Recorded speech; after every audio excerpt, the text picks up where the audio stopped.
자, 이쯤에서 지금 공수처에 나가 있는 법조팀 취재 기자들 연결해서 지금까지의 상황 정리를 해보겠습니다. 김영수, 김철희 기자 나와주시죠. 네, 고위공직자 범죄수사처에 나와 있습니다. 윤석열 대통령에 대한 체포영장 집행 관련 소식 계속해서 전해드리겠습니다. 앞서 스튜디오에서 전해드린 것처럼 공조수사본부가 체포영장 집행이 무산됐다는 소식을 알려왔습니다. 공지 내용을 그대로 읽어드리면요. 계속된 대치 상황으로 사실상 체포영장 집행이 불가능하다고 판단하고 집행 저지로 인한 현장 인원들의 안전이 우려돼서 13시 30분 오후 1시 반쯤 집행을 중지했다고 알려왔습니다. 이후 조치는 검토해서 결정할 예정이라고 설명했습니다. 또 법에 의한 절차에 응하지 않은 피의자의 태도에 심히 유감을 표한다라는 입장까지 덧붙였습니다. 이 공지가 나와서 일단 화면으로 보시는 대로 이 관저 주변에 있던 공수처 직원들 그리고 경찰 특수단 직원들까지 다 철수하는 모습 보실 수 있습니다. 관저 진입을 기준으로 보면요, 5시간 반 정도 만에 체포영장 집행이 무산된 거고요. 공수처가 이 청사에서 출발한 시간까지를 기준으로 보면 7시간 반 정도 만에 체포영장 집행이 무산된 겁니다. 정확하게 확인하지 못했지만 아마도 공수처가 예상했던 시나리오 중에 하나였을 수 있습니다. 다시 이제 다음 계획을 세워야 할 텐데 재집행하는 방법을 검토해 볼 수 있을 것 같고요. 그렇게 되면 내일이나 모레가 유력할 것으로 예상됩니다. 체포영장 시한이 6일이기 때문에 월요일이기 때문에 주말 사이에 한 차례 정도 더 체포영장을 집행할 가능성이 있습니다. 다만 이럴 경우 관저 주변에 몰려든 지지자들과의 충돌까지 공수처 그리고 공조본이 고민해야 하는 상황입니다. 영장 시한을 넘긴다면 영장을 다시 청구하고 다시 발부받는 방법이 있을 수 있습니다. 다만 그 체포영장을 집행하러 간 현장에서 윤갑근 변호사 그리고 김홍일 전 방통위원장을 만났다면 혹시 이것도 확인이 필요합니다만 현장에서 소환 조사에 대한 얘기를 했을 수도 있습니다. 그래서 이것까지 좀 가능성을 열어놔야 할 것 같습니다. 오늘 오후 공수처에서 백브리핑이 예정이 되어 있습니다. 관련된 내용들을 조금 더 구체적으로 물어볼 수 있을 것 같고요. 새벽부터 저희가 계속 뉴스를 전해드렸는데 그때부터 지금까지 상황을 김철희 기자가 좀 정리해 주시겠습니까? 네, 저희가 도착했던 시간은 새벽 5시 40분쯤이었습니다. 당시에도 이미 공수처 차량과 수사관들이 바쁘게 움직이는 모습이 포착이 됐는데요. 6시 14분쯤이 되자 공수처 차량이 이곳을 출발하는 모습이 포착이 됐고요. 이후 1시간 정도 뒤에 공수처 차량이 관저에 도착한 화면까지 확인이 됐습니다. 이후 아침 7시 53분쯤에 수사관들이 내려서 경호처와 협의를 시작을 했고 8시가 넘어가면서는 수사관들이 관저 안쪽으로 진입하는 것까지가 확인이 됐습니다. 공수처에서 체포영장 집행 사실을 공지한 게 바로 이 시점입니다. 8시 3분쯤에 체포영장 집행을 개시했다 공식 공지가 나왔고요. 체포영장 집행은 이대환 부장검사가 했던 것으로 파악이 됐습니다. 한남동 관저에서 체포영장을 집행했던 인원이 공수처에서 30명 정도가 투입이 됐었고 경찰 특수단에서도 120명 정도가 투입이 됐습니다.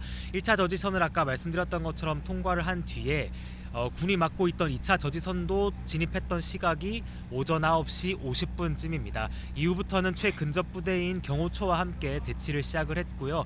체포영장을 제시했습니다. 경호처장에게. 그리고 협조 요청을 했는데 경호처장이 경호법상 경호구역이라는 이유를 들면서 수색을 불허한 것으로 전해지고 있습니다. 네, 김철희 기자 설명을 해드린 대로 현장에 2개에 걸친 저지선이 있었습니다. 이걸 뚫고 들어온 과정에 몸싸움이 있었던 걸로 확인됐습니다. 경찰 특수단이 확인한 내용인데 경호처의 저지선을 돌파하는 과정에서 몸싸움이 있었다라고 밝혔고요. 특히 현장에 군병력과도 대치를 했는데 경찰은 육군 수방사 병력이라고 특정했습니다.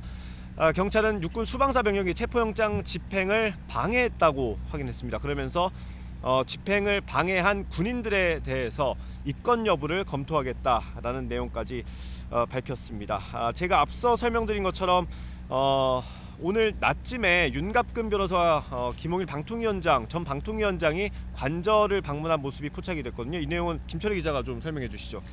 네, 윤갑근 변호사는 현재 헌재에서 이루어지고 있는 탄핵 심판도 대리를 하고 있고요. 형사 사건도 함께 변호를 하고 있는 것으로 확인이 됩니다. 네, 특이했던 건 김홍일 전 방통위원장의 경우에는 공개석상에는 한 번도 나타난 적이 없었는데요. 오늘은 관저 근처로 나타나서 실제 관저까지 들어간 것으로 확인이 됩니다. 김홍일 전 위원장이 대리인단을 지원하는 건 공공연한 사실이긴 했죠. 주로 석동현 변호사와 윤갑근 변호사가 언론 대응을 맡아서 했는데 오늘 김홍일 전 위원장이 대통령을 만나서 어떤 이야기를 나눴는지도 관심사입니다. 아마 대통령과 함께 현재 상황에 대해서 전반적으로 논의를 하고 대책까지 서로 찾았을 것으로 예상이 됩니다. 또 체포영장이 실제 오늘은 무산이 됐지만 다음에 집행될 수도 있고 또 구속영장을 청구하거나 여러 가지 가능성이 있기 때문에 다양한 가능성을 염두에 두고 현재 대화를 나눴을 것으로 추정이 됩니다. 예. 이런 체포영장 집행을 막아서는 경호처의 어떤 권한 행사 같은 경우는 예상이 됐던 것이기도 합니다. 경호처 같은 경우는 경호법에 따라 움직이게 되는데 경호법에 보면 대통령과 그 가족을 경호처가 경호를 하게 돼 있고요. 경호처장은 업무 수행에 필요하다고 판단되면 경호구역을 설정할 수 있습니다. 이 경호구역 안에서는 질서유지, 교통관리, 검문 검색, 출입 통제까지 할 수 있습니다. 경호처는 이 법에 근거해서 공수처 그리고 공조본의 체포영장 집행을 저지한 것으로 보이고요. 다만 앞서 공조본은 특수 공무집행 방해가 될 수 있다는 점을 거듭 수차례 강조했습니다. 오동훈 공수처장도 특수 공무집행 방해죄로 입건될 수 있고 처벌받을 수 있다라는 내용의 경고 공문을 보내기까지 했습니다. 특수공무집행 방해죄를 보면 단체 또는 다중의 위력을 보이거나 위험한 물건을 휴대해서 공무집행을 방해할 경우에 해당하는데요. 만약 이 과정에서 공무원이 상해를 입으면 징역 3년 이상의 징역에 처해질 수도 있는 상황입니다. 아까 말씀드린 것처럼 현장에서 일부 몸싸움이 있는 게 확인이 됐고요. 경찰도 입건할지 여부를 검토하겠다고 한 상황입니다. 일단 체포영장 집행은 무산으로 돌아갔는데 만약에 집행이 됐다면 어떤 과정에 따라서 하게 되는지 김철희 기자가 한번 설명해 주시죠.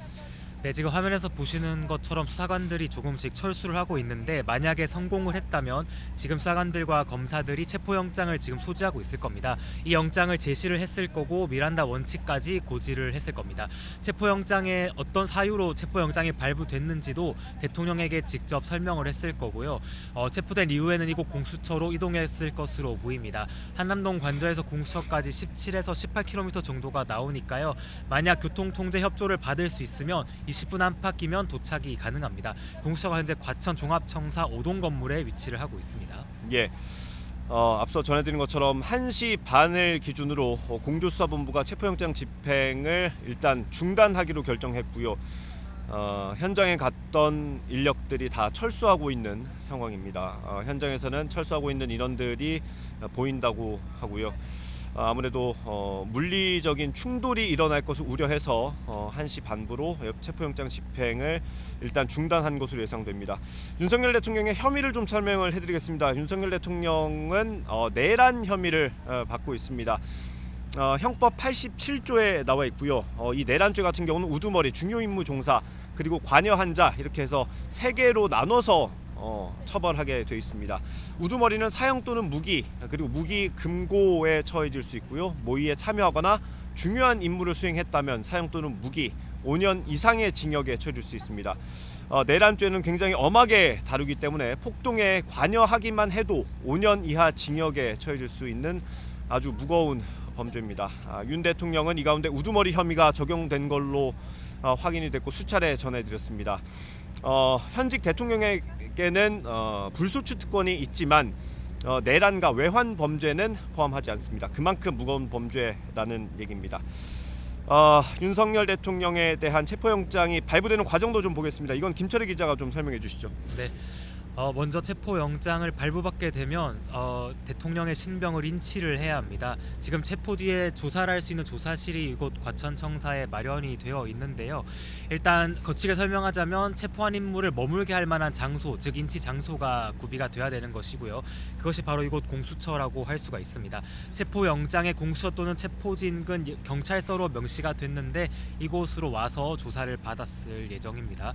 조사를 마친 뒤에 구금할 장소도 서울 구치소로 검찰로 정리가 됐는데요. 조사를 마친 뒤에는 구치소로 가서 구금이 되고 체포가 만약에 됐다면 공수처에서 아마 고강도 조사가 벌어졌을 것이고 종료된 뒤에 서울 구치소에 수감이 됐을 겁니다. 말씀드렸던 것처럼 조사실이 일반 검사실 크기로 이곳 5동 건물에 현재 마련이 되어 있고요. 영상 녹화 장비도 준비가 돼 있습니다. 만약에 박근혜 전 대통령은 거부하고 이명박 전 대통령은 동의하긴 했는데 윤 대통령이 동의를 한다면 영상 녹화도 가능했던 겁니다. 여기엔 이대환 부장검사와 차정현 주임검사가 번갈아 가면서 조사할 가능성도 점쳐지고요. 지금 공수처가 준비한 질문지가 모두 200쪽 정도에 달한다고 합니다. 최근에 김용현 전 국방부 장관을 기소한 뒤로부터는 검찰로부터 자료가 넘어왔기 때문에 추가로 자료가 보강된 것으로 현재 알려지고 있습니다. 예, 지금 관저 주변 화면을 보여드리고 있습니다. 현장에서는 공수처가 타고 왔던 차량들이 보인다는 소식이 들어왔고요. 일단 오늘 1차로 체포영장 집행 시도는 무산이 됐고요. 아마 공수처는 여러 가지 고민을 하게 될 것 같습니다. 경호처의 입장에 변함이 없는 한 다음에 체포영장 집행을 시도하더라도 똑같은 상황이 연출될 수밖에 없고요. 앞서 말씀드린 대로 체포영장 시한이 6일입니다. 6일이기 때문에 내일이나 모레 토요일 또는 일요일에 또 한 차례 체포영장 집행을 시도할 수 있는데 그럴 경우에는 더 많은 지지자들이 모이고 경호처와는 또 다른 변수를 고민하지 않을 수 없는 상황일 것 같습니다. 공수처가 이런 전반적인 내용을 검토해서 아마 다음 계획을 잡을 걸로 예상이 되는데 오늘 오후에 공수처의 백브리핑이 예정되어 있습니다. 여기서 좀 구체적인 계획을 들어볼 수 있을 것으로 예상됩니다. 예. 윤석열 대통령의 체포영장이 발부되는 과정도 좀 많은 관심을 받았습니다. 법원에서 하루 넘게 고심하지 않았습니까? 그 내용을 좀 전해주시죠. 네. 서부지방법원에 영장이 청구된 것부터가 사실 논란이 많이 있었습니다. 체포영장을 보통 공수처는 중앙지법에 청구를 해왔기 때문에 왜 서부지법에 이렇게 청구를 한 것이냐 이렇게 문제가 됐고요. 사실 이렇게 영장을 청구하기 전까지는 조사에 불응했던 것이 이유가 크게 됐습니다. 공조본이 지난해 12월 18일부터 25일, 29일 이렇게 세 차례에 걸쳐서 소환을 통보를 했었는데 윤 대통령이 모두 출석을 하지 않았습니다. 이때 출석 요구서를 전자공문과 우편으로 보냈지만 받지 않은 거고요. 공문은 아예 확인하지 않았고 우편은 수취 거절로 최종 확인이 됐습니다. 체포영장이 결국 아까 말씀드렸던 대로 서부지법에서 발부가 됐는데요. 영장을 발부하면서 든 사유도 대통령이 정당한 이유 없이 출석 요구에 불응을 했고 앞으로도 그럴 가능성이 크다 이렇게 판단을 했습니다. 또 내란 수괴 혐의가 적시가 돼 있었는데 범죄를 대통령이 저질렀다고 의심할 만한 상당한 사유가 있다 이렇게도 판단을 했습니다. 이때 체포영장과 함께 관저 등 여러 장소를 수색할 수 있는 수색영장도 함께 발부가 된 상태였습니다. 예, 말씀드리는 중에 윤갑근 변호사, 윤석열 대통령의 변호인이죠. 윤갑근 변호사의 입장문이 나왔는데요. 요거를 설명을 드리겠습니다. 내란죄에 대한 수사권이 없는 공수처에서 불법 무효인 체포 및 수색 영장을 1급 군사기밀 보호시설구역이자 경호구역에서 경찰 기동대 병력을 동원해 물리력을 행사하면서 강제로 집행하려고 한 것에 대해서 매우 유감스럽게 생각한다라는 입장을 전해왔습니다. 특히 경비 업무를 전담으로 하는 경찰 기동대 병력이 수사 업무인 영장 집행에 적극 가담한 건 1급 군사기밀 보호시설 침입 및 특수 공무집행 방해, 불법 체포 감금 미수죄에 해당하므로 엄중히 경고한다.